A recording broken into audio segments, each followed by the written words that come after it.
ไปเตียวแอวก้าคนเดียวบ่มีกูก็ปิ้นซึกเลี้ยงหมาไว้ปิ้นว่ออยู่ลมเลินก็ปิ้นซึกการศึกต่างหลายพรุ่งนี้ต้านต่างหลายก่อยปิดจารณารู้แจ้งที่พยังเห็นได้พอปิ้นเกี่ยวคนใจเตแลห้องหนึ่งนั้นเป็นคนอย่าตับต่างอย่าได้นั่งเคียงข้างโพเฒ่ากินเหล้าอย่าจากำพลคนอย่าคนพิษไต้บ้านอย่าปากการพิษคนคนตั้งข้ามาสุมกันอย่าไปตั้งเลินอยู่ไก่กันเกตอ่างอย่าว่าจักที่จักเผาเลินได้เปียงใจดีเป็นดังปู่เฒ่าอันอายุได้ซ้ำเศร้านั่นเตอนำเลิกว่าหนึ่งทรงมาล้ออย่างนี้ยังตึกหัวใจคนยิ่งใจตั้งหลายนี่นายาวกะขอมือหนึ่งไผยังก็ยังบ่ตึกได้เปิ้นว่าลืนคุ้นก็เสคุ้นขาลืนผ้าก็เสผ้ามิด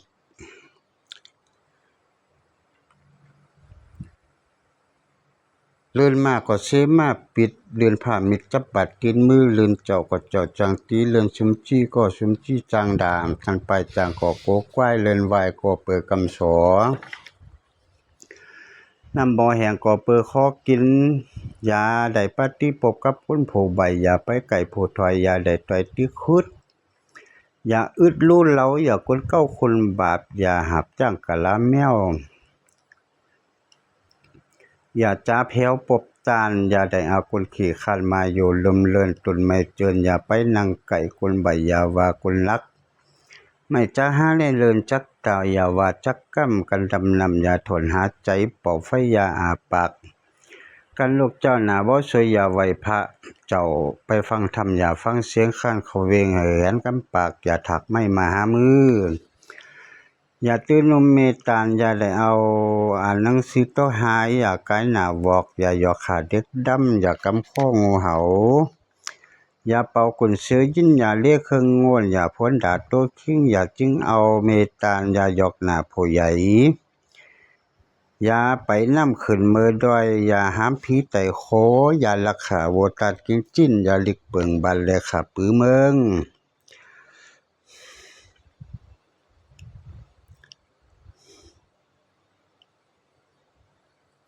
อย่าปากไล่ศาสนาอย่าจินจากกำตีมืดอย่าปุดเสือเปื่อนหันหนังอย่าดังไฟอย่าแต่เปื่อนหันหนา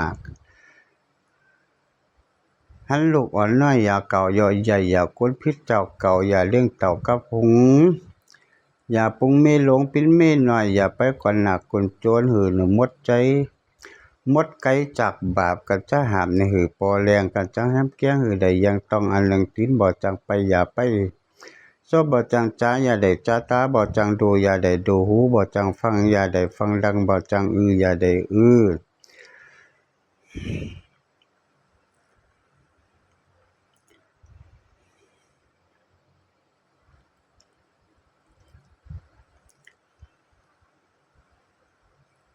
มือบ่จังยุบอย่าได้ยุบกันก่อนชบนี่เสียสิ้นก่อนตีนมือจังตกตนใหม่กันเป็นคน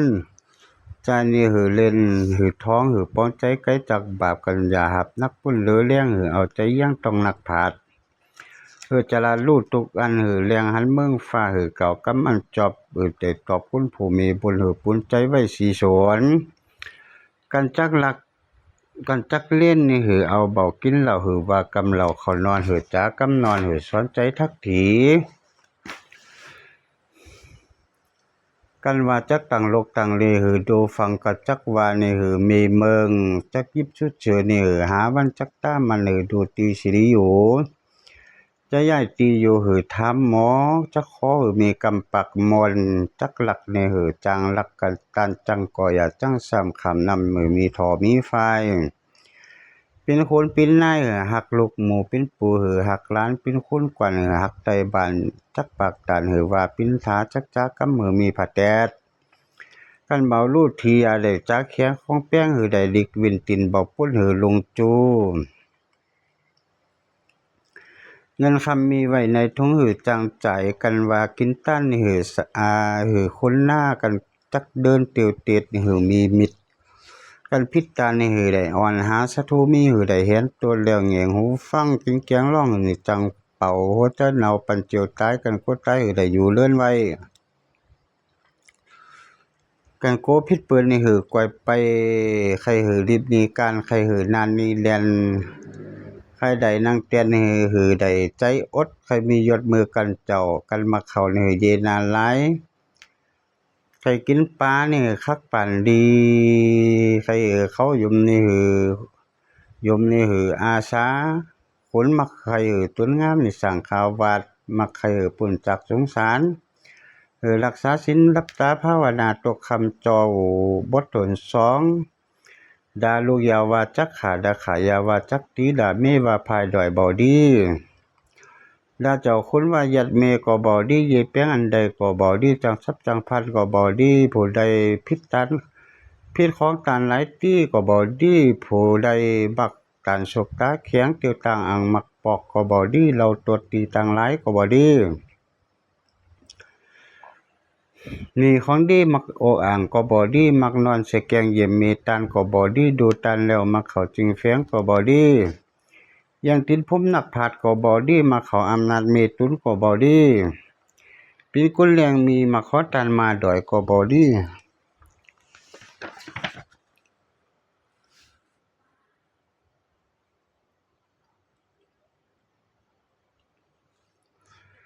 สมปันตุนตกถอยจ้าบ่มากำก็บอดีนำไปแอวลักใจสอนใจใส่ตานก็บอดีเบาอ่อนน้องครูบาอาจารย์ก็บอดีต่อกาอ่างเกตอยู่ลึงก็บอดีสุงกำเกตยกยอตุนก็บอดีมือเบาใดนี้เยลอยใดแล้วต่อยโหลุงก็บอดีบทสามนั่นล่ะคณะอันดีก็มีพักการเส้นนี่หือลูกก็ทำบุญไปจูมือพระสงฆ์ลำเล่นไปหลายพระเตศาลาดนอนดึกลูกเจ้าอันนี้ได้ตุลุงเลิงเหมือนนภาจันปิ้งกำอดมีหาพักการอดกระทำการหนึ่งอดมานะหนึ่งอดกำจันหาหนึ่งอดกามกุลหนึ่งอดอันเลือกอยากอดกำโคทะหนึ่งอดหาพักการนี่ไผแลในอดใดก็ปิเกี่ยวคนใจตีแลบททนสีนั่นอันบอกก้นดีลืนนั่นก็มี8พักการคือว่าเต้าพญาใหญ่และมิงเมยิงเมเคเมคำลังหนึ่งมาลงหมักสักกะหมักพ่ายหมักเกี่ยว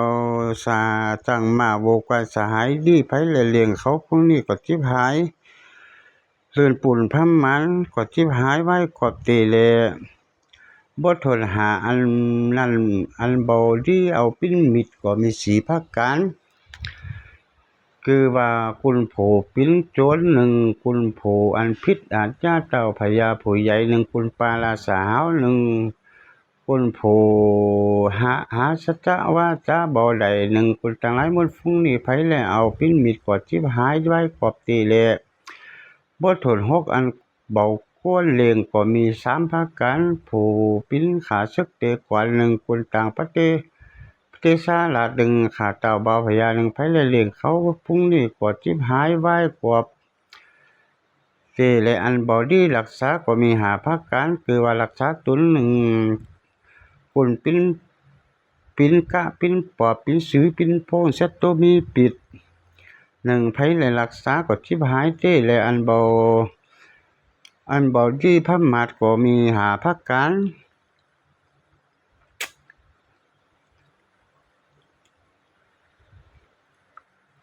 ชื่อว่าหมอหนึ่งหมอหูลาหนึ่งหมอจุบใจเป็ดหนึ่งคุณโผปิ้นมีเขาของหนึ่งคุณปิ้นแก้วหาหนึ่งคุณหาจำปกนี่เบากดพม่าเต้และปึงกลอ่อนหาเข้าเต้และจำปกหนึ่งชื่อว่าหูลังตูตังผีสังจาลังสมณะอิสิมาโลกาวุธิมหาจารีดังนี้ปึงตามไปต่อโบราณเมือง16จารีเมือง12กองเมือง14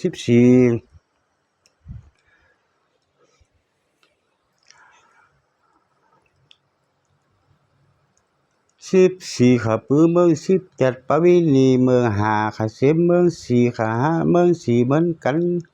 สร้างล้อมกันก็มี65กองเมืองและโบราณเมือง16นั้นได้จือว่าตีคนกินบ่กินตีเบาคนกินได้กินตีโกนลงเบาลงตีเบาคนลงปล่อยลงตีคนใจบ่ใจตีเบาคนใจปล่อยใจตีคนเอาเบาเอาตีเบาคนเอาปล่อยว่าเอา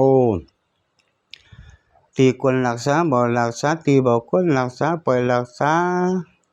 ตีกวนใส่บ่ใส่ตีบ่กวนใส่ปล่อยว่าใส่อันนี้ได้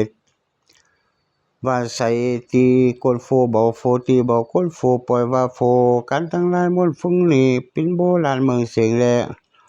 จารีตเมืองนั้นมี12อันนั้นตีบาทปล่อยหือปิ้นเมืองตีเมืองปล่อยหือปิ้นบ้านตีหลังเอาบ่หลังเอาปล่อยเอาตีบ่หลังเอาปล่อยเอาตีโกนย้ายบ่ย้ายตีบ่โกนย้ายปล่อยย้าย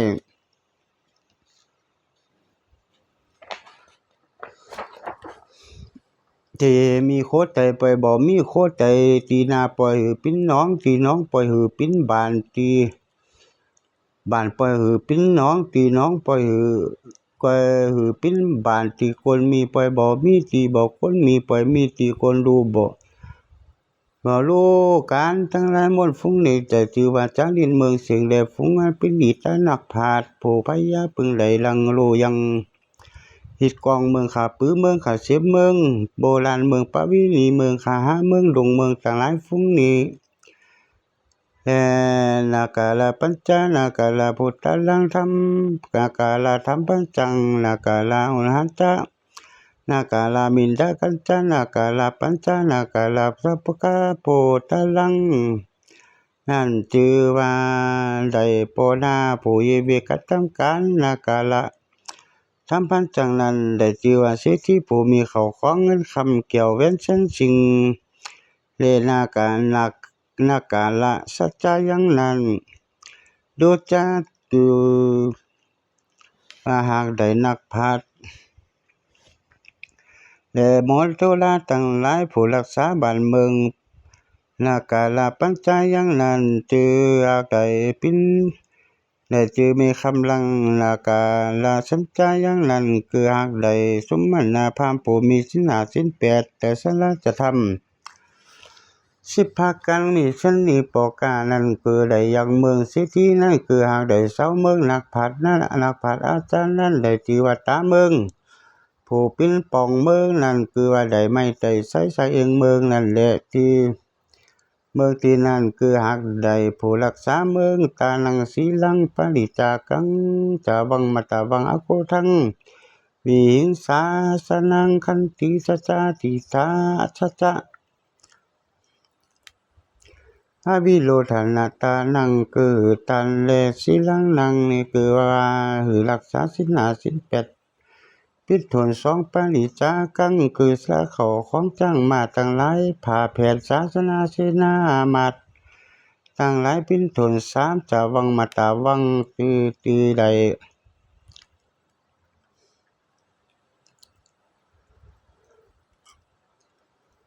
อันสื่อปิ้นถนสีจาวังมาตาจาวังปะเตียปิ้นถนอันจอบกองสีลังนังโพเท่าผู้เกปิ้นถนหาเบียดเบียนปัจจาเบาเบียดเบียนปัจจานาลาดชื่อว่าเจ้าบาดเจ้าเมืองปิ้นถน7ขันติมีปกติชื่อว่าภูมะ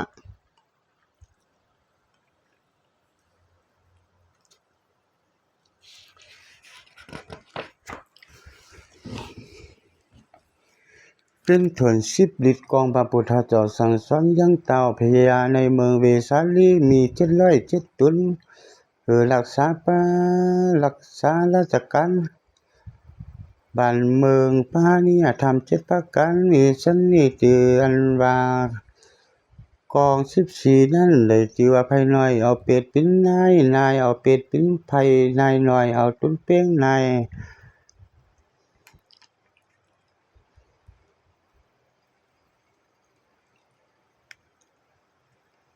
10เอาตุนเป้งนาย100เอาตุนเป้งนาย1,000ก็ตามเส้นนี้ก็ผิดโบราณเมืองเสียงเด